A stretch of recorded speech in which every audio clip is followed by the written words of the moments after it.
And welcome. We're live streaming across the internet right now. We'll be starting Political Trade Secrets in less than 4 minutes, and looking forward to a great show today. We're going to be talking about raising up future leaders for the Grand Opportunity Party. And my guest today is going to be Scherie Murray, who is a New York GOP Committeewoman, coalition member for Black Americans for Trump, also a political analyst, and who I met at Newsmax in studio, and we'll play a clip from that as well and get her thoughts about what it takes to build up the next generation of GOP leaders and what she sees about that. We'll talk about the 2028 nomination for president and who that might be and her thoughts on that, as well as I'll get her thoughts about the upcoming State of the Union this evening as we're doing this live stream. So wherever you are watching this on social media, thank you for doing so. But do follow us on social media. You'll get notified when we go live for these live streams,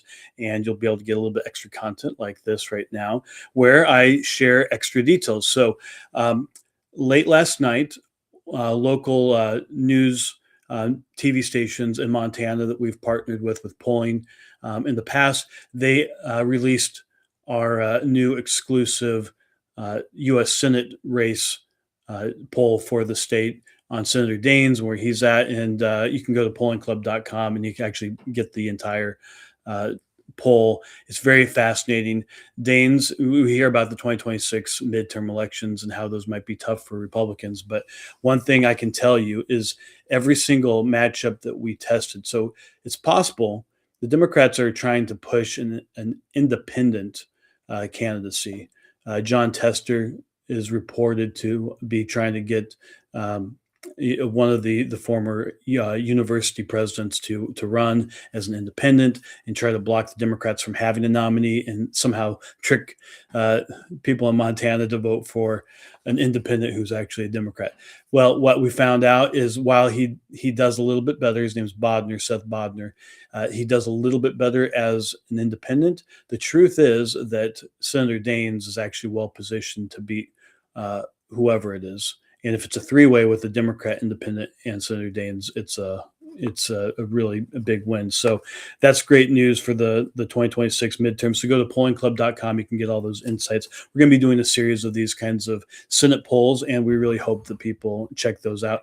And if you're part of the polling club, you can suggest questions, topics for us to cover. We have premium members. We also have elite members. If you're an elite member, you can actually determine the state and the focus of a poll, and we have people who do that. And I'm going to actually, when I talk to Scherie, I'm going to talk to her about New York, where she's located, and Mamdani, and we did a lot of polling for the mayor's race. I'm curious as to how she thinks that's going with the recent snowstorm. I'm not quite sure it's going so great.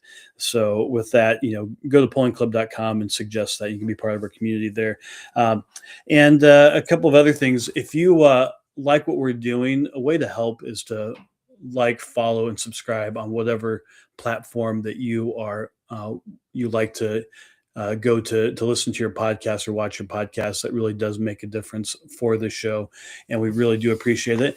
And it looks like we are all over the internet right now on 15 platforms, and we have people streaming in. So if you want to ask questions during the show, you can be part of the conversation. We'll bring them in, and you can be asking questions of me and Scherie about the future of the Grand Opportunity Party.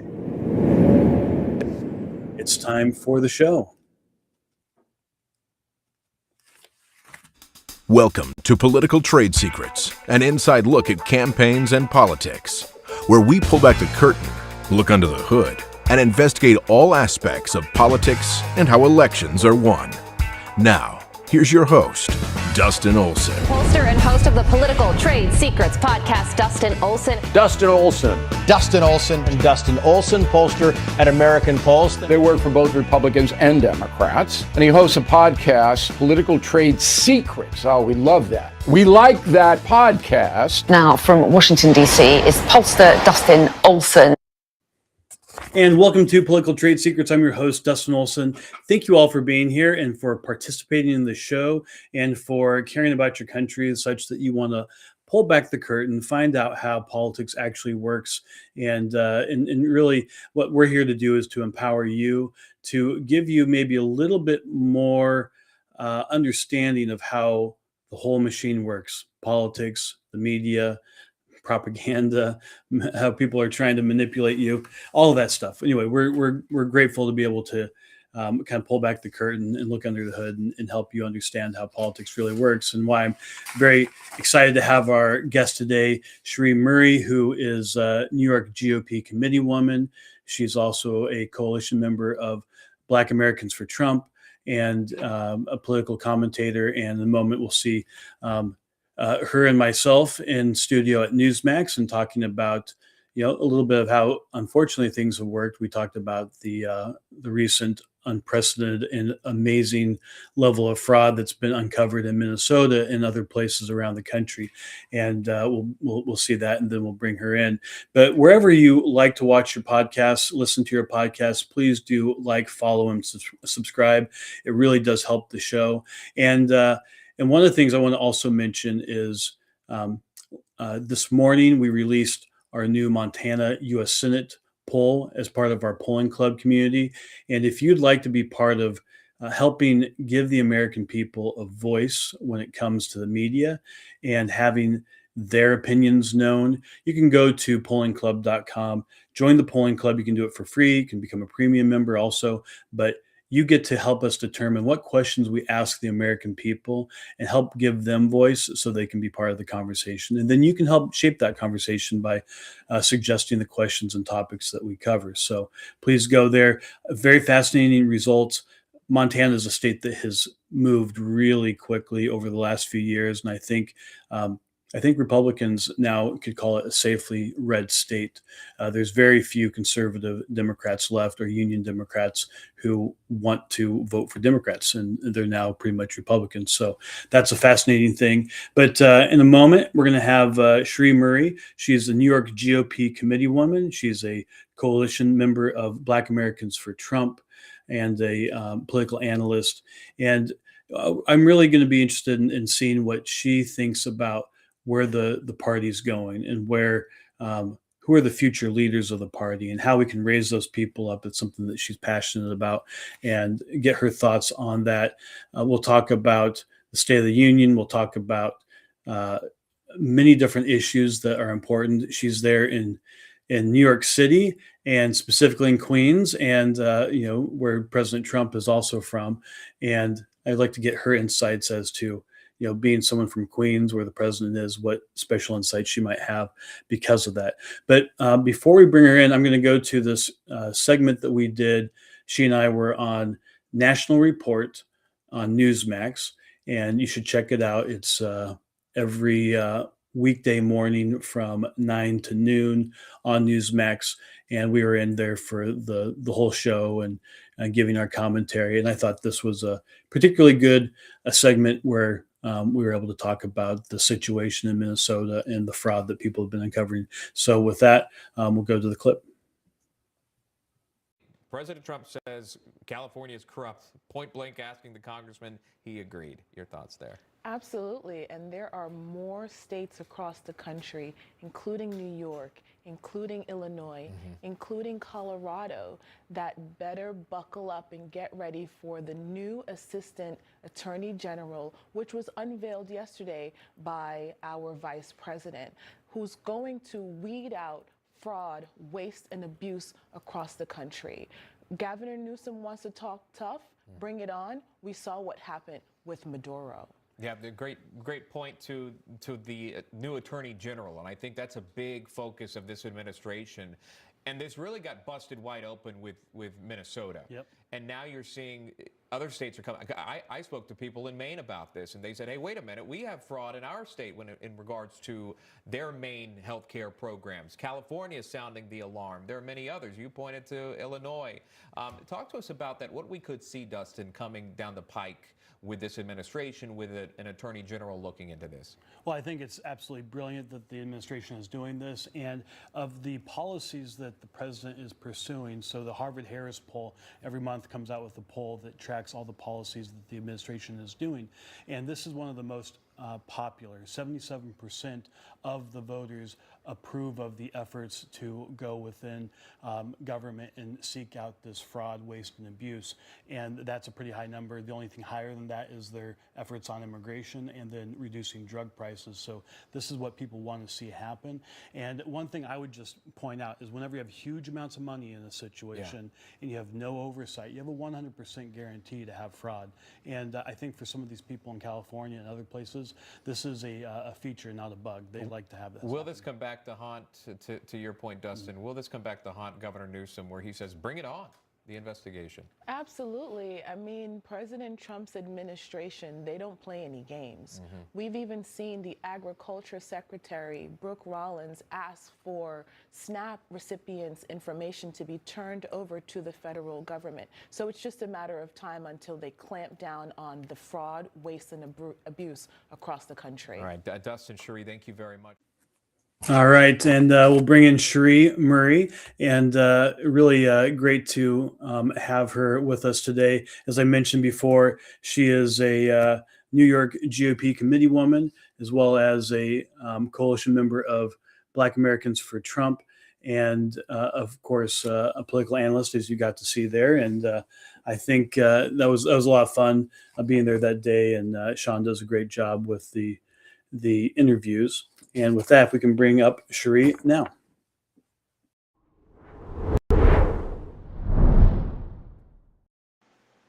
All right, Scherie, great to be here and spend time with you today. And thank you for taking the time to talk about your career and what you've been doing in politics and shedding some light on some important issues. And I'm reminded of you just right now, I think you're dealing with the snowstorm up there in New York City. We at American Pulse did a lot of polling for the New York City mayor's race. And we actually were one of the closest. We had I think the race within, I think it was 8 points or something like that. But everyone else was overestimating what Mamdani was going to do. And we said that was not likely. But I think people may have overestimated what he could actually do in office. And what's your impression so far with the mayor and how he is doing as mayor? Well, Dustin, thank you for having me. It's definitely a pleasure to be with you here on Political Trade Secrets. And yes, as you mentioned, I'm here in the state of New York, specifically New York City, by way of Queens, the home of our great president, Donald J. Trump. And unfortunately, we did have Mayor Zoran Kwame Mamdani elected back in November, to the disappointment of many. But he did win. And as you mentioned, we are going through a horrific snowstorm. We got a second beating yesterday where our kids was out of school. And, the mayor decided that today would be a good day to send the kids back to school. And everyone has a different situation, but my particular situation with the mayor deciding that today was a good day to go back to school was that the Long Island Railroad wasn't working. And so we had to find alternate commute options for my daughter to get to Manhattan this morning, which was treacherous. I bet. Yeah. And so that's just in part one of the things we've had to deal with, his handling of the second snowstorm under his tenure. And we know that mayors get hit with snowstorms, and it definitely shapes their tenure as to they'll be a good manager of city services. And, right now, in terms of a grade that I would give the mayor for his management skills, I would give him perhaps maybe a C. Yeah, he hasn't done a good job, especially with the first snowstorm back in January. Well, he killed homeless people. I mean, he didn't literally kill them. I don't understand what that's about. So it's some sort of radical left position that they're so against moving homeless people and moving them in off the street, like their personal autonomy or whatever. I don't know. There's some sort of like philosophical reason they refuse to help them. And we had however many people. How many people is it now that froze to death? People that died. I think it was 13 due to Wow. hypothermia, and then the remainder died in their homes due to the cold as well. But that is in part, that's a two-part issue where the mayor, tried to get the homeless people off the streets. But the homeless people, if they, also known as unhoused people, if they don't want to come off the street, it makes it increasingly difficult. So I'm not going to totally put the blame all on the mayor on that one, but in terms of management skill and style, they could have been more proactive instead of reactive, and that would have been more of a help to the people who are unhoused. Yeah. Where I'm from originally, I was born in Denver, Colorado, and grew up in Colorado, in rural Colorado. And when I was a kid in Denver, we had this huge snowstorm. Colorado has blizzards and that happens, but it was a huge snowstorm similar to what we had a couple of weeks ago. And Mayor McNichols, who was at the time a fairly popular mayor, he failed to handle that snowstorm. He had dump trucks out trying to like drive over the snow because they didn't have enough plows. It was a complete disaster, and he was defeated for reelection because of that. They threw him out, and ever since then, in the state, if you are the governor or you are a mayor, you know the cautionary tale of Mayor McNichols. And I don't know that, I mean, Mom Donnie is a pretty young fella. I don't know that he has a lot of, understands a lot of history, and he doesn't know stories like that. I don't think he probably realized how, how important this is. And I'm curious, I don't know much about this story, but what's going on with this whole thing with people shoveling snow and licenses and whatever else is going on with the mayor? Like, do you know about that and what's going on there? Yeah, there's some irony there, Justin. We know that, legislators in DC are trying to move forward the Save America Act, which calls for, photo ID upon voting, and also, to prove your citizenship when you register to vote. Now, because we had this tumultuous snowstorm, the mayor has definitely kicked it back to federal law, saying that ID is required for snow shovelers. So they need to bring two proofs of ID in order to get paid by city government for shoveling snow. And so the irony here is that we need to have people show ID to shovel snow, but they shouldn't show ID to vote. That's crazy. It is truly crazy, and I don't know if they see the inconsistency or if they don't care or what it is, but it is remarkable to think that that isn't obvious to them, that they don't get the irony of that. Well, I'm curious, how did you actually first get into politics? You're located in Queens now. Is that where you were born and raised? No, I was born in Jamaica, West Oh, Indies. really? Oh, cool. Migrated to this country legally when I was 8 years old. I am definitely proud to be a naturalized American citizen. I revere this great country. I do have a place in my heart for Jamaica, but America has been my home for many decades now. And how I got involved in politics is pretty basic. You're a citizen of this country, you get affected by city services, and you wonder, hey, why did this happen? And how could I make a difference? And so it was really the swings in my local park. They, did Really? renovations. Yeah. And the local city council member said that we invested 1.1 million into the local park. And I'm like, wait, no, you did not. And so that began my journey of looking into who this person was, what he does as a local city councilman, and realized the untruths that he was telling in terms of how he was taking care of our community. And I said, well, if he could do it, I could do it too. not realizing the vitriol that came with being a Republican in a city like Southeast Queens, which is a predominantly Black community here in the heart of Queens, New York City. That's awesome. And we have a comment from Renee. She says, good for you, Scherie. And also says, spot on interview, way to go. And she has a question, going to city services, where does the money come from to pay for the shovelers? The taxpayers, of course. And so they're shoveling on the backs of the taxpayers. And so, the mayor doubled where we started at $15 an hour.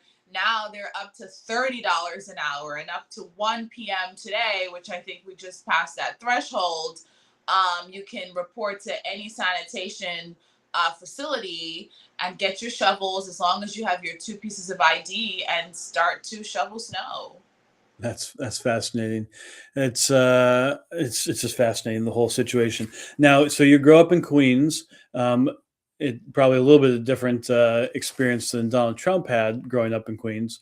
He didn't come from Jamaica, but he's definitely Queens. What is it that is somebody who lives in Queens, who's had most of your life there? What is it that we should know, the rest of the country should know about Donald Trump and the fact that he is from Queens, and what maybe other people don't understand, but if you're from Queens, you totally get it? Well, Queens has lawmakers that are predominantly Democratic, right? And so oftentimes they'll demonize not just our president, but the Republican Party, which I like to call the Grand Opportunity Party, #GOP.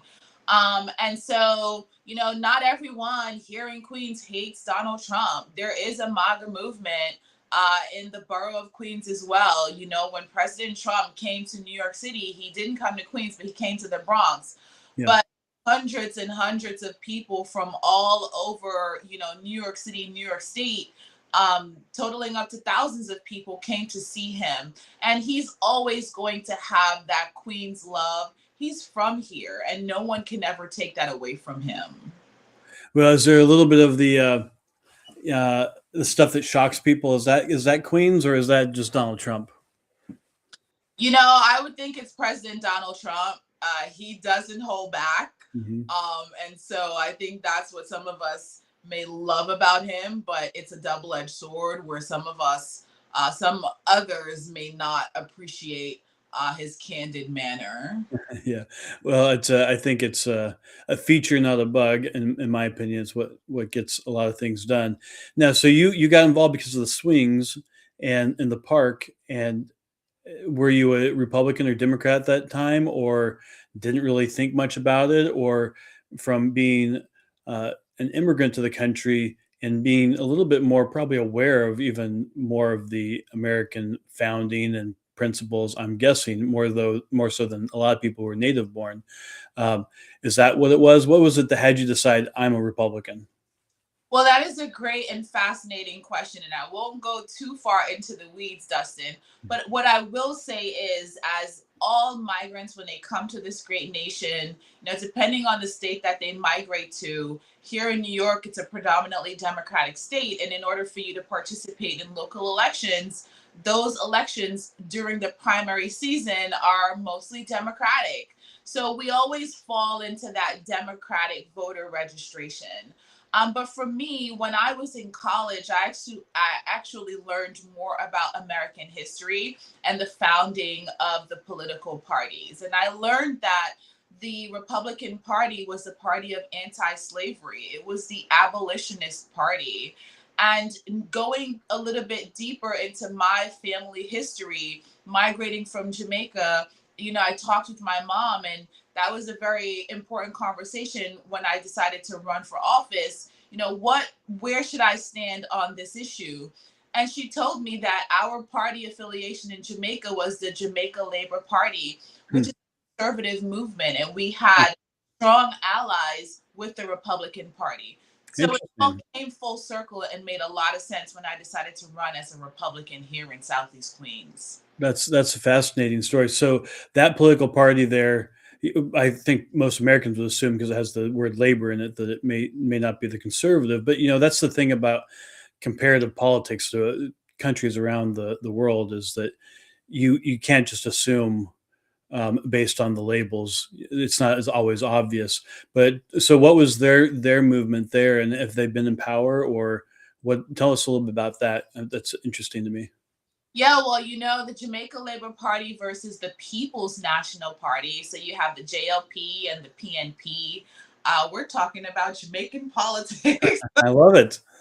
But the PNP party is more in line with the Democratic Party. As you saw, President Obama go to Jamaica when he was in office. At that time, we had the People's National Party in office in Jamaica.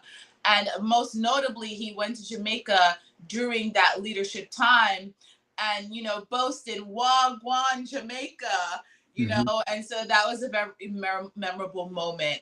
But in terms of history, the Jamaica Labor Party had strong ties with the Republican Party. And it was a result of, aggressive trade, a trade relationship with our prime minister at the time and our president at the time here in America. That's fascinating. This is something I like about doing the show is I get to find out about things I never ever would have thought I would get to find out about, and that's interesting to me. And right now we have in Japan, for instance, the prime minister there is among other things, she's a heavy metal rock fan, but she's also a conservative and a China hawk, and very closely aligned with the United States. And something that people may not know, but there's all sorts of movements around the world that embrace frankly the liberty minded principles that the Republican Party has. And one of the first people I helped get elected, this has been 24 years ago, was a fellow by the name of Ed Jones. At the time, he was a commissioner, a wonderful man. This is in Colorado Springs, Colorado. His district was heavily Democrat, but he'd grown up in Mississippi in the Jim Crow South, and he was African American.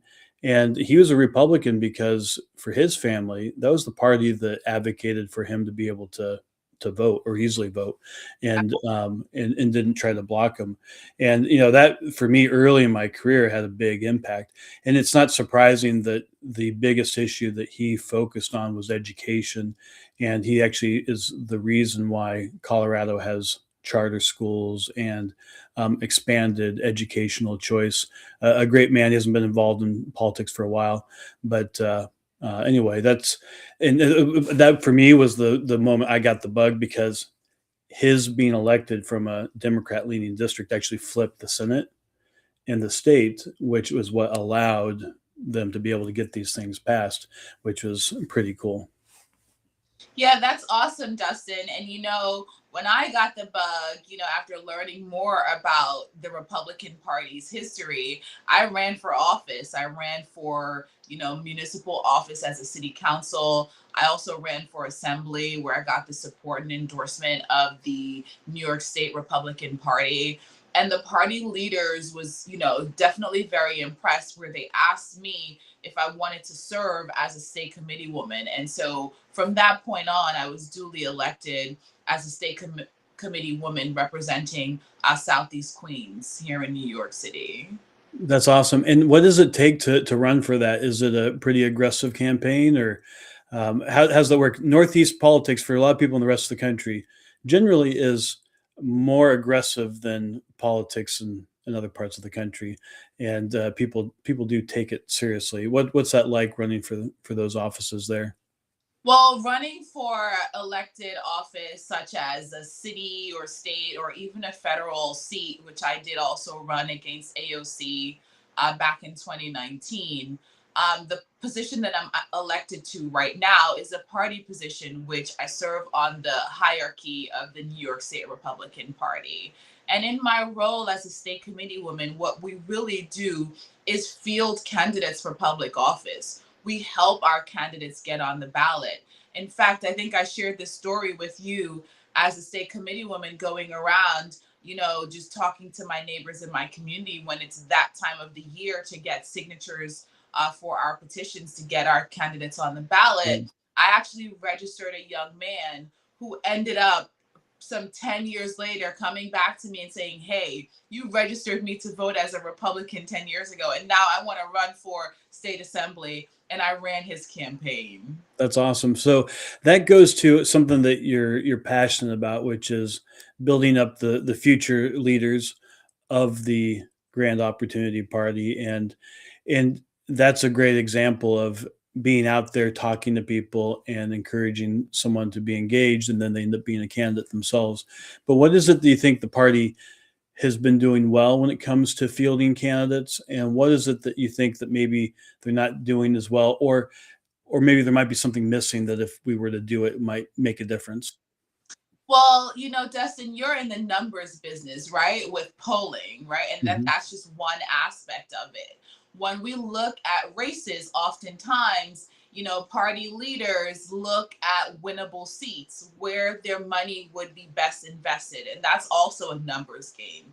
And so one of the things that I think that the party can do more of is going into areas that don't often see the party. So you can build up that constituency for them to understand that the Republican Party hears you, they sees you, and they're willing to come into your community and understand your needs and quite possibly deliver on those needs.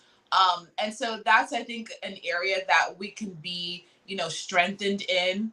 But the Republican Party on the national level has a very, very deep bench. Yeah. But in order to really sustain that over the next generation, we definitely have to, penetrate that down ballot ticket, as we say, those down ballot races. And that starts in the local city council, local assembly, and even moving upward to the federal seats as well. Yeah, it's a great point. And when you think about the national, and tonight we're going to see a lot of them in the State of the Union, leaders that have come about in the last decade, and many of them in the cabinet with the president. I think, objectively speaking, there's a lot of people with TDS who will not admit to it, but it is, I think it's objectively true that this is one of the most accomplished cabinets that we've ever seen. And the president's been able to bring people around him like that. But it is true that there's a higher talent level on the Republican side than on the Democrat side. Now, the Democrats have things going for them. They have a lot of money. They have their whole constellation of NGOs and outside groups, and they're left-wing billionaires who fund stuff, and they have the media, which still, in our polling, podcasts, live streams, internet shows are about the same uh, influence as far as audience as the mainstream media is. It's about to cross over where those alternative sources are going to be higher than the mainstream media. However, the mainstream media still drives narratives, still focuses people on what stories get the headlines. You can see it over the last couple months. I was thinking back to, I saw you in January and we talked about the Minnesota fraud thing. That's been wiped from the headlines. All it took is left-wing billionaires and some other malinfluences to pay for riots in Minneapolis to change public opinion, which it has, not completely, and I can go into that more if you're interested, but it's definitely affected public opinion, and it has effectively taken out of the news that whole story. But with all that stuff that we don't really win on national politics, we have done a good job, as you've pointed out, in building a bench. And how did we do that? Like, what's your impression as to how we actually accomplished that? Well, I, attribute us realizing how deep our bench is to President Trump. I mean, he has some rock stars as a part of his cabinet. But to your point, the media, left leaning, they do control the narrative. And there's massive TDS. I think it should be a clinical diagnosis. Even Robert De Niro was just on a recent podcast, and I can't imagine a grown man of his stature crying because President Trump is our current president. But I digress. It's pretty pathetic. No, yeah, it really is. It ruins his tough guy image, I have to say. It does, and it makes me not want to watch his movies. But that's just a personal. Yeah. Um, Yeah, there's a new movie, I think it's on Netflix, where he plays a former president. The plot sounds kind of good, but I specifically chose not to watch it recently because it has him. Yeah, but to your query, Dustin, we do have a very, very deep bench. When we entered into the 2016 presidential election, Marco Rubio was a presidential contender, and he was doing very, very well in the state of New York. Although President Trump squeaked out and won the primary across the country, I've had my eye on him since that time. And when President Trump appointed him as the Secretary of State, he has really shown his maturity, his dominance, his experience. He has what it takes, I do believe, to be a strong contender in 2028. Yeah. So, So to that topic, so you think that Marco Rubio could very well be the nominee? I'm not going to jump off of a bridge and put that, cement that in this podcast. I don't want to break any news over here. But I do have him as one of my favorites.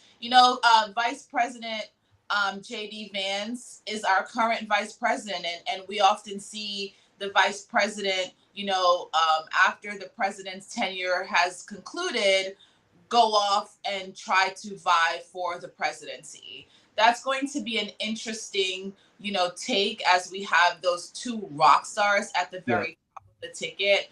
But I think Marco Rubio is really commanding our foreign policy and has a depth of knowledge as it relates to our domestic policy.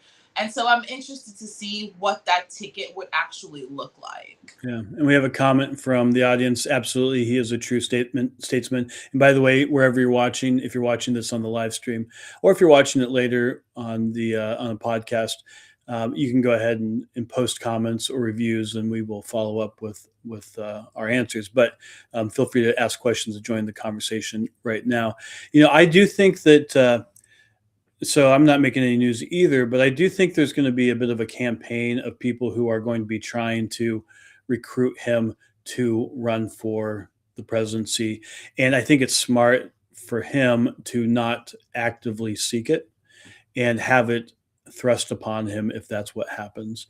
Now, the ticket would be amazing, and it also would be wise for him to keep his powder dry and be the running mate. And if it works out for Vance, that's great. And then he's the vice president, and he's still young. I mean, he would be, I think he's in his mid 50s.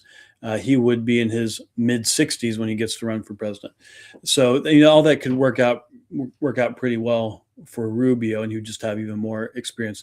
Now, one thing that's interesting about Vance, he's not been front and center on some of these international relations issues recently. He's not been pictured on, I think when they did the Maduro raid, he wasn't part of the press conference. But what he is, and this is very unusual for a presidential administration, he's the chairman of the Finance Committee for the Republican National Committee. And normally, presidents keep their vice presidents as far away as possible from the big donors because they don't want somebody coming for the king. And that's just not how Donald Trump has handled himself. He has empowered Vance to develop these strong relationships with the donors so that there's more money, which this is one of the things going into the 2026 midterm elections. Republicans have a money advantage, at least on hard money in the party. That's where we have an advantage. They still have an advantage on the left-wing billionaires, but as far as raising money for the national committees, we have an advantage. And that's because Trump chose to put Vance in that role and have him develop those relationships. So that is and he's definitely empowered Rubio to lead on the international relations front. And he doesn't seem like he's all insecure that Rubio is getting all sorts of attention. I think he's almost like a proud father of these folks.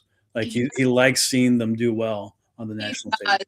mean, like I said, the president has a top-notch administration. We call it the kitchen cabinet, right? And so, from Kristi Noem to Lee Zeldin, Marco Rubio, J.D. Vance, and even opposition like Nikki Haley, there's a space for all Republicans. And I think when we look at our bench and our fundraising prowess, we have more money in the bank right now as the RNC versus the DNC.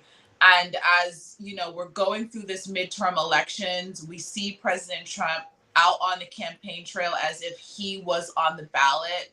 And I hope he's successful in, not having a lame duck tenure after the midterm elections. Yeah. We need to keep the House. We definitely need to keep the Senate so that he can pass more of these bills that, delivers on his promises to the American people. And that's why I'm so looking forward to tonight's State of the Union address. Yeah. So, what do you expect from the State of the Union? I have a few thoughts myself, but I'm curious, like, what is it you would, if you were giving the speech, what would you want to tell people about the last year, and what do you think the State of the Union is, and what do you think he will tout? Well, that's a catch-22, Dustin, because I wasn't born here, so I couldn't be giving the State of the Union. Well, you could be the speechwriter. Hypothetically, I'm looking for a lot of things. The president was recently voted down by the Supreme Court on his, emergency powers, IEPA tariffs. Mm-hmm. And so he definitely called out the Supreme Court justices, specifically the 3 conservative justices that ruled against him. Yeah. My humble opinion, I would have rather that they brought that back to the legislative body as a reasonable argument, as they are co-equal members, co-equal branch of government. And so I think they put the president's economic agenda relating to tariffs, in a bit of an uncertainty, especially not understanding how the refunds, if they do need to be refunded, these companies and countries, how and what that would look like. Yeah. I'm looking forward to seeing if he jabs at the Supreme Court justices, which I hope that he doesn't. I'm seeing him look more presidential, and so I'm hoping that he sticks with that more presidential disposition tonight. But sometimes he just can't help himself, and he does go in for the dig. So I'm looking forward to seeing that. But I do believe the president will tout his economic agenda. He has delivered on eggs, on gas, on the economy, on a more sustainable tax return for the whole entire country. I was recently on Newsmax, and they asked about the economic agenda for the president. And I was so proud because I wanted to just tout that I recently. Something just happened there. I recently filed my taxes and couldn't wait to start my Trump accounts. And so I just said to the hosts and the guests, panelists, you get a tax cut, and you get a tax cut, and you get a tax cut. I had my Oprah Winfrey moment, Dustin. But, I do believe he'll speak strong on the economy, what he's already done to deliver on the border, safety, and crime is down 20% overall across the country. So he has some major wins, both, in the interior and on the international platform as well. That's great. I tracked this in our public. I'm not hearing you. Okay. I think I'll ask our producer if he can hear me. I'm still not hearing you. Okay. If you check your chat, we'll let you know. I'm going to talk for just a second, and Thomas, if you can let her know if you can hear me. And there we go. Perfect. All right. So we're going to have her come back. There's a bit of a technical difficulty. This is the fun thing about doing a live stream. It's a high wire act. But what I was going to say is, to what Scherie was just saying, we track this in our polling, but also in the and other people's polling. And one of the best polls, I think, for this, as far as it's whether it's the Trump administration or it's the Biden administration, the Harvard Harris poll, the Harvard Center for American Politics, they track these things. And Thomas, you can bring her back in. It looks like she's back in the green room. There we go. So I was just discussing one of the things. Dustin? Yeah, can you hear me? I'm not hearing you. Okay, maybe try it one more time to come back in. And Thomas, if you want to help with it. So they track all these issues, and possibly you can hear me now. Yep, I can. All right, wonderful. So one of the things I was just pointing out is the Harvard Harris poll. It's one of the more decent public polls for a couple of different reasons. And most of the polling that's done these days is all online panel, which we call panel trash. It's basically, these are internet polls. The Harvard Harris poll is this, but there's a reason why it's better than most of the media polls. And that's because they pull from different online panels, which are these big groups where people opt in to participate in surveys. They get compensated, which is one of the reasons why they're not very good. But the Harvard Harris poll samples a bunch of different panels, and they get kind of a random sample of samples, which is a much better approach. But they track all the policies that any administration is pursuing. And right now they're tracking 22 different policies that President Trump has been pursuing over the last year. 18 of the 22 have support over 50%. The highest is his efforts on prescription drugs. That's 83% support what he's doing there with Trump RX. The second highest, despite what you see in the media, this is fascinating to me. It's in the high 70s. I don't remember the exact number. I think it might be 78% on deporting illegal immigrants who have committed additional crimes while they're here. So that's at the high end of that. Now, the one that's right underneath 50, it's at 49, are the efforts to deport all illegal immigrants. So it's actually so surprising that most of his policies, and even the ones that don't break 50%, are all either in the high 40s or the mid 40s, which tells you that part of it's personal. It's about personality. It's also about party, and people. When you separate the policies from party, people in general are fairly in agreement. But the problem is that's actually a lot more policies than any administration they normally track. They've done so much, and in a way, they flooded the zone. It's hard to get people to even focus on all these things that they've won on. And sometimes you win on something so well, like the border, it's now no longer something people are concerned about. So they're like, what are you going to do for me next? And I think that's one of the problems that the administration has, is they've solved some of these issues too well that it's a problem. And then on the economy, interesting thing that shows up in the polling, it lags. Public opinion lags economic indicators like actual economic activity. So that's to be expected. It is starting to turn. So right now, Americans trust, at least in the Harvard Harris poll, by about 2 points, Republicans over Democrats on the economy. So despite everything you hear, generally that's what they prefer, Republicans to Democrats. And, you don't see that in the media, do you? But I mean, it's really the messenger, Dustin, right? And so if we don't have more conservative voices out there touting, the wins of this administration, it's just going to be buried as it is when you watch liberal media outlets. But to your point, the president has a number of wins under his belt already, both domestically and internationally. And he has a lot to talk about. At least he said that himself. And tonight's State of the Union Address is going to go on a little bit longer. I'm looking forward to taking it all in, looking forward to taking notes so that I can better understand, what the president is passionate about and what the future has to hold in terms of deliverables. But this one big, beautiful bill had a lot encompassed in it. And right now they're just rolling it out.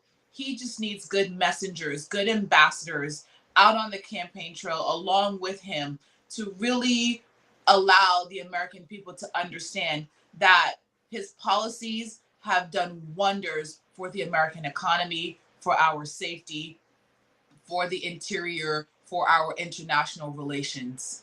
Yeah, it's been a full court press. We have a couple of comments and questions I'm going to try to work in here. Sean says it's remarkable that this administration is pursuing so many policies and accomplishing so much. I'm going to be on Fox 5 DC tonight. If you're watching the live stream, you can watch that. They have a live stream of it, but I'll be doing previewing for the hour beforehand. And thank goodness I don't have to do the post State of the Union coverage, because I was like, I wanted to make sure, like, I get to leave when it starts, right? Because I do not want to be there at 11 o'clock after he may even be done by then. Who knows? So I don't really want to be doing the post coverage. And if people want to watch that later, it'll be on our website if you're watching this after the State of the Union. And that's one of the things that he has a lot to tout. And the problem is he has to tout a lot. So with a 2.5 hour speech or a 2 hour speech, he is, and maybe he's gonna fool all of us, and it's gonna be 38 minutes. But because he did that speech in December where he did it in 17 minutes, and that was really surprising. I think the president has a lot to talk about. And I think the benefit of this State of the Union is there's no Nancy Pelosi standing behind him, ready to rip up the speech. I mean, sight to be seen. Yeah. But the president has done a lot for the American people. If only he had more ambassadors, more messengers that really went around to areas that perhaps doubt his deliverables and really sing the song of his accomplishments. Yeah, I agree. Fred B asked the question, what do you think are some of the main topics Trump will talk about tonight? I think we've covered that, but I want to just acknowledge that Fred had that question. And then another question we have here is, will Trump discuss Iran at all, or will he try to keep that out of the headlines until he is ready to act? What are your thoughts? Well, that's a fully loaded question, Dustin. We saw what happened with Midnight Hammer. Mm-hmm. That was quiet. And tell anyone, including the Gang of Eight. And that was a successful mission under the leadership of General Raisin Kane. Yep. Saw what happened with Operation Absolute Resolve. That was another successful mission, removing Aura from Venezuela.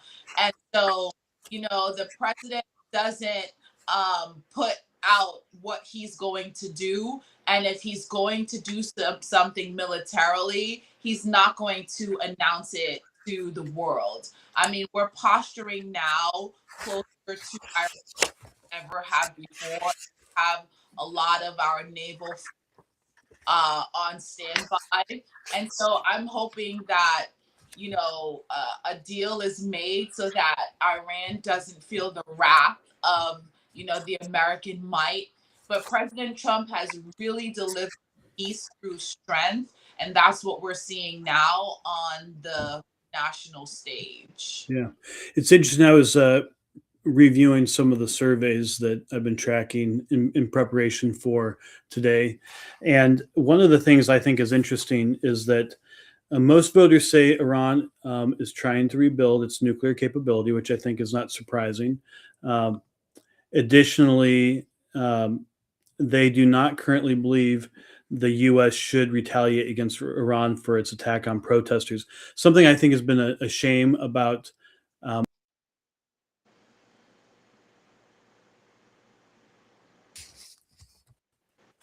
don't mind the fact that I'm frozen. I'll finish my point. The internet gremlins today are fast at work. One of the things that's interesting is that they let me actually point out the real numbers here. So given that the Iranian regime has gunned down Iranians protesting should the U.S. launch a missile or airstrike in retaliation or not, 71% say they should not, and 29% say that they should. Now, this might partly be why we haven't seen this happen. And I think it's a little bit troubling. I understand why the media covered the Guthrie um, uh, tragedy, whatever the outcome is, we don't know. I understand why, but there's all this careening about on the topics going on in the world. It's estimated anywhere from 10,000 to 70,000 people have been murdered by the Iranian regime since January. The best estimates are mid 30s to low 40s. I mean, that's almost, you can't even imagine what that is. That's large. I think it's more people than Madison Square Garden holds. I mean, this is hard to imagine that many people just being murdered. So part of what's happened with the coverage is that we don't know what's been going on. And the American people don't know that this is happening. So I think in a way, this is, if the president does bring this up tonight, it would be wise for him to clue people in on what's actually happened and how dangerous this is. And if he needs to do a strike, he needs to do some preparation to get the American people ready, and also understand just what this apocalyptic cult of a country has done to its own people. I mean, there's only been a few regimes in history, not a few, but it's not common to do that level of damage to your own people. And with that, I'm going to refresh and I'm going to come back in. And if you want to say a little bit more about what you expect from the State of the Union. Absolutely. Well, the president has never been the one to telegraph his next move, and I don't expect him to do so now. However, he did tell the Iranian people that help is on the way. And from what I've seen so far with regards to President Trump, he delivers on his promises. So it's just a matter of time before help is on the way. And whatever that help looks like is yet to be seen. But no one wants to venture off into another war. At least I know the American people doesn't want to. And in part, we've seen the president solve, 8 wars already during his first year in office. Yeah. So let's just hope, that the art of the deal comes to the forefront here. Iran wises up and makes a deal to dismantle their nuclear facilities or their nuclear potential going forward. And we can have more peace across the world, because President Trump talks a lot about saving lives versus taking lives. Yeah. And on the other side of this is very common with the American people. I don't necessarily think it's a problem. There's nuance. So I said 71%. They just don't know what's happened, honestly, because of how the news coverage has been. But 71% say they don't want us to do any kind of retaliation.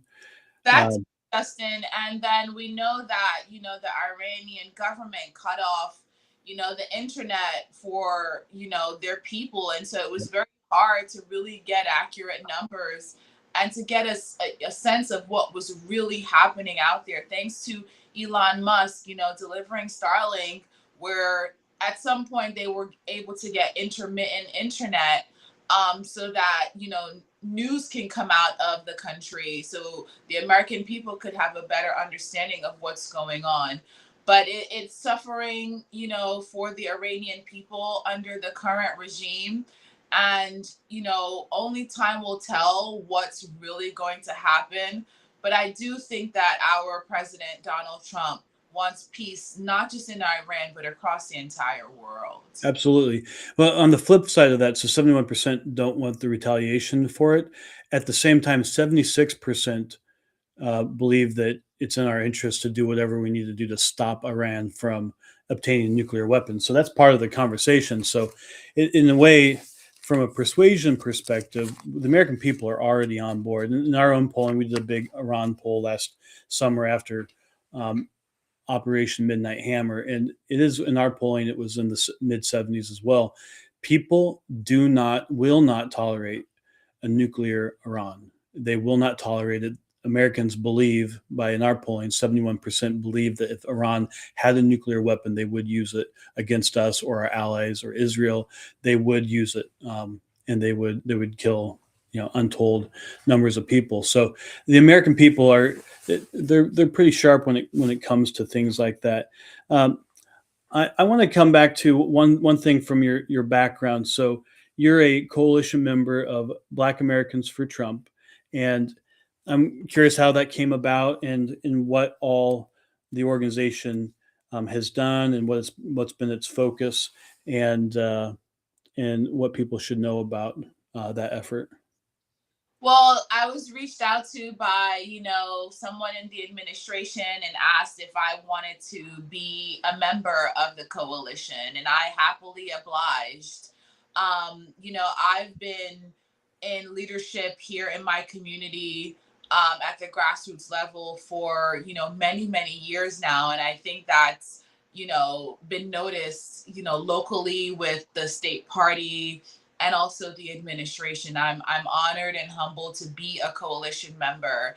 And really what we do, and you saw this recently when President Trump celebrated, Black History Month at the White House, is really promote the accomplishments of Black Americans and their contributions to America.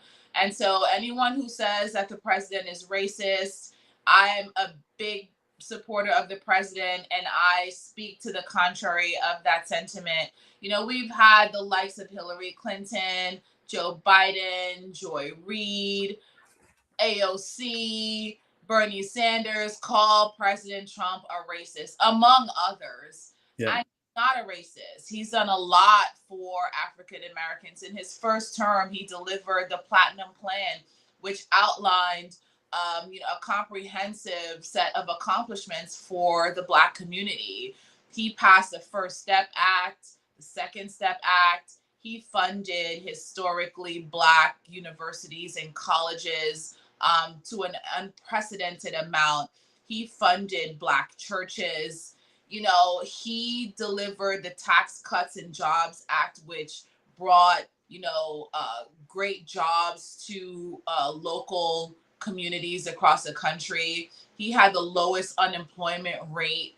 And this is just in his first term. And now as we fast forward to his second term, he's delivering for all of America, not just Black Americans. But it is truly an honor to be a part of the coalition. And we are ambassadors that tout the president's message and his accomplishments when asked to do so. That's wonderful. One of the things that my favorite quote from him from one of those events for Black History Month was, "Have a great Black History Day, Black History Week, Black History Month. Have a great Black History Year." Yeah, It's such a Trump thing to say. The 100th anniversary of Black History Month. And, just to even highlight that particular reception, a lot of Black America who aren't a part of the coalition was on stage, and we saw grandma who told everybody to get off his back, right? That was fun. After her, because she's supporting the president. She doesn't want any smoke from anyone who doesn't see what she sees. And President Trump, what was really touching and brought me to tears was when he brought Alice Johnson to the stage and really highlighted the fact that she got a 50-year sentence for something that was a minor offense.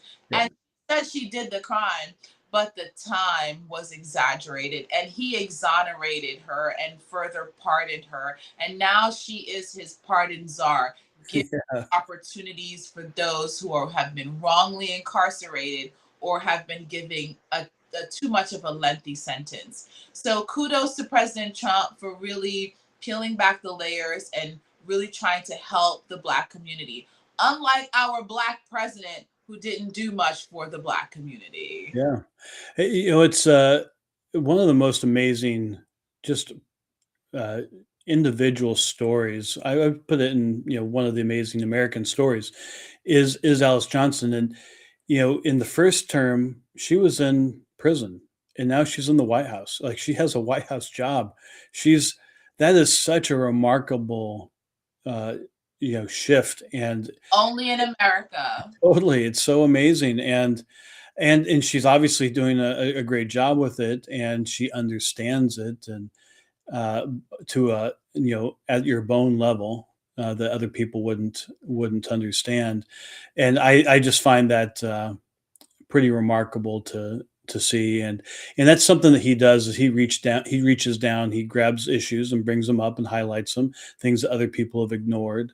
You know, Something. also remarkable, Dustin, the Mhm. fact that you have rappers who have been pardoned by the president, but in the music industry, they'll pretend like they don't like the president, right? You have people who have not done, serious crimes who deserve a second chance. And President Trump, through, his pardon czar, Alice Johnson, have really looked at their sentences, looked at their crime, and have given them that second chance at life. And I think that is remarkable within itself. That is a major accomplishment for this administration. Yeah. Something that was a really interesting thing that he did. So this is a perfect example with the pardons and the Alice Johnson story, where he elevated somebody who could, it personalized it. It made it real for people. And one of the things I saw him do in the first administration, based on my wife's work in the on the healthcare policy side, is he reached down on an issue that had languished for years, and this was around kidney transplants, which is apparently is an issue that affects the African American population more so, and the idea of dialysis. So you had these big corporations that really want dialysis to be the thing. It's so much money. You have people coming in multiple times per week. Medicare and Medicaid payments. I mean, it's a big money industry, and he he found out he had someone in charge of innovation in health insurance or in healthcare, and he saw this issue that was languishing for years, that if you made it easier for people to get transplants, that it would give people freedom. They wouldn't have to go do a dialysis so often, and that you would give them the ability to have their life back, and it was cheaper. And so he reached down and like grabbed this issue and brought it up, and he created reforms. And that's but that's like one example of things that he just, because he's in one of the problems we talked about earlier, he's done so much. It's also his super strength that he has the capacity to handle lots of different issues and bring them to the fore, almost to the point that everyone's overwhelmed. But it is making so much stuff happen so fast, which is also jarring to the American people in some cases. But it is really truly remarkable that he lifts up these individual stories, and I think he also understands the power of an individual story, and I think he understood how powerful Alice Johnson's personal story was, and how it could that would shift the conversation because of who she is and the story she has to tell. And he finds people like that constantly all over the cabinet, and individual stories like that. And what I really like about her in particular, she's the best example of this, is regular, real Americans. And when I did the 2016 convention, we helped with the televised program for that, and the speeches and all that. They one of the things that he told us that he wanted to have for that, he wanted real people. He wanted to have real people speaking, regular Americans, and that's what he wanted. He didn't want just a bunch of politicians. He wanted real people, and he's done that for every convention since. And it's a common theme for him. He wants to have real people, regular people. Not that politicians aren't real people, but I mean.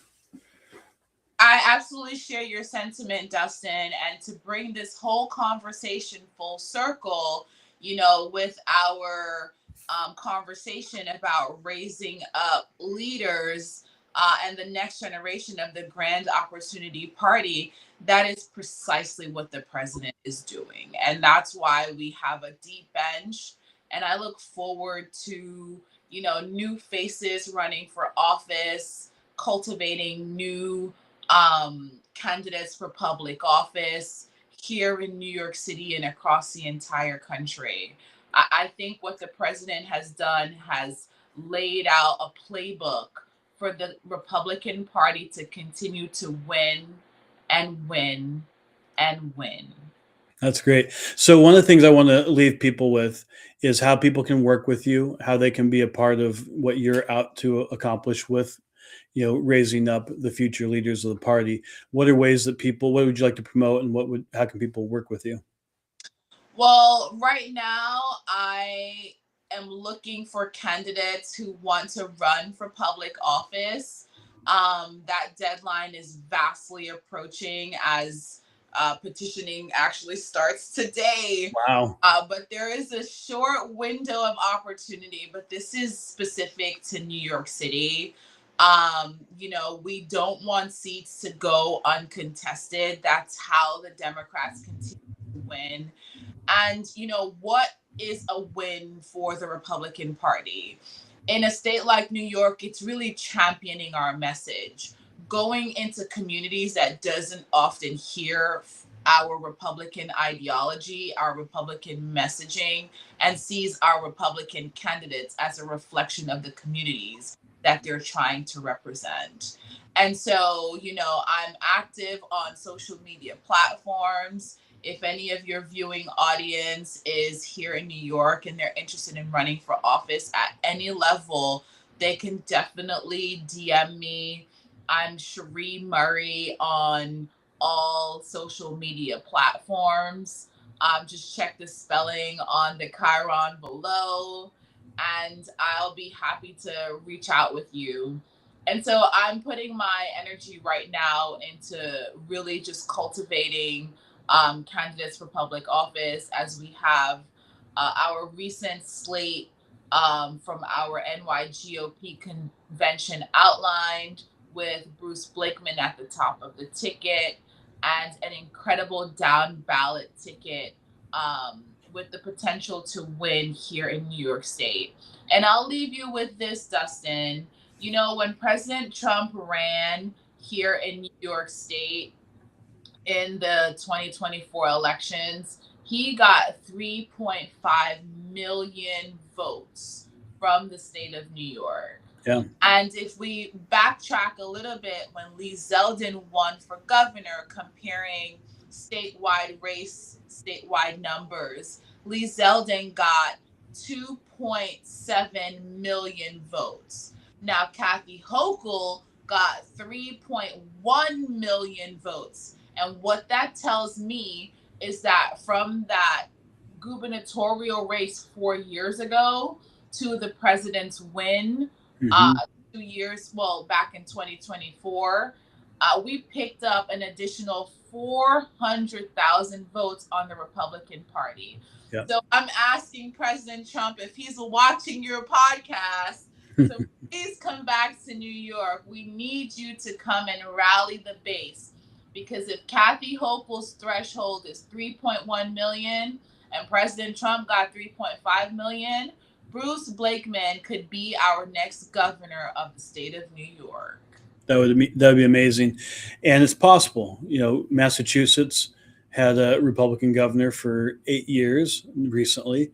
It happens in blue states, partly because Democrats have so totally mismanaged them that people are like, finally, we may not like their politics, but we want to put a Republican in charge because we need some competency. So I have to just admire the work that you're doing. It is not easy work to work at the local level, to do the shoe leather work of getting petitions. And that's, yeah, exactly. It is tough work. It's needed work. And what you're talking about for the midterm elections, there are more than enough votes for Republicans to do well in the 2026 midterms if Republicans show up. And we've seen a couple of elections in the last year where Republicans haven't shown up. And it's just incumbent upon the president and the party leadership at all levels to do everything they can to get out the vote and to recruit good candidates to be out there campaigning so that they get out the vote. Because what you're doing is going to make a difference for Blakeman. If you get people in Queens and around the city to run, well, maybe they don't win in a really deep blue district. However, they're going to push the numbers up for the Republicans across the state, and it makes it more likely that you can win the governor's mansion. So that is extremely important work, and I commend you for taking it on. Well, thank you, Dustin. It's all about, getting our votes out. Thank you for the opportunity to talk with you on your podcast. Kudos to you and your team. Definitely keep up the great work and spreading that message. Every little bit counts. Well, thank you. Appreciate it. And it's at Scherie Murray on all social media, right? People should check it out. Thank you so much for your time today. And we look forward to having you back on Political Trade Secrets. I look forward to being on with you on another broadcast in the near future. Absolutely. Thanks, Dustin.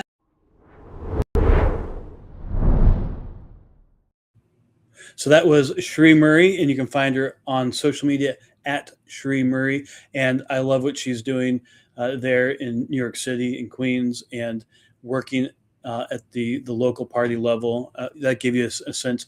I know I saw at least one former party chair who has been watching the show, and want to commend the work that she's done as well. It's tough work to work at that level, and we need people who are willing to do that and go out there and win over people for the principles, not the party, but for the principles of freedom of speech and of individual freedom, of responsibility, and family values, all sorts of things that are important within the Republican Party, which is obviously my bias. But we know we have people on both sides. Next week we're going to have Oddity Bustles, who's a local, has been a local politician in city government, and is on the Democrat side, and we'll get her input on what that's like. But this is where most of it happens, is at that local level. So we really do appreciate Scherie Murray, and do reach out to her if you want to run for office, and also just follow her on social media. You got to see our in studio appearance on Newsmax. She's on Newsmax often, so you can probably see lots of clips of her out there when she's speaking in national media. And if you like the show, the way to really help out is to like and subscribe on YouTube, X, Facebook, or your favorite podcast platforms. It really does help the reach of the show. One of the things I want to point out, we've had a lot of growth over the last couple months on the podcast, and over the last month or so, we have had on average 274,000 members of our audience, views, downloads of the podcast, and we really do appreciate you doing that. It is from people liking and subscribing to the podcast that's made a difference. And again, as I mentioned, we just released this morning our new U.S. Senate poll in Montana, and despite what people would tell you, at least in that race, which could have been a potential place for Democrats to play, it looks like they are going to be blocked out, whether they run a Democrat or an independent. That goes to party branding, by the way, and to what Sherie's talking about, and really winning people over in tough places. That's something the Democrats have not done, to the point that in states like Montana, they did this in Nebraska last cycle. They did it in Kansas a few years ago. They're doing it in Idaho right now. The brand there is so bad that they would rather pretend like they're not a Democrat and run an independent and do that. I want to read a couple of comments. Keep up your inspiring work. Scherie, we need 100 more of you in New York. Thank you for the comment. And then Renee says, show up and speak up. Thank you to everybody who made comments during the show. Thank you for participating in the show. And thank you to all of our wonderful audience out there. This has been another episode of Political Trade Secrets.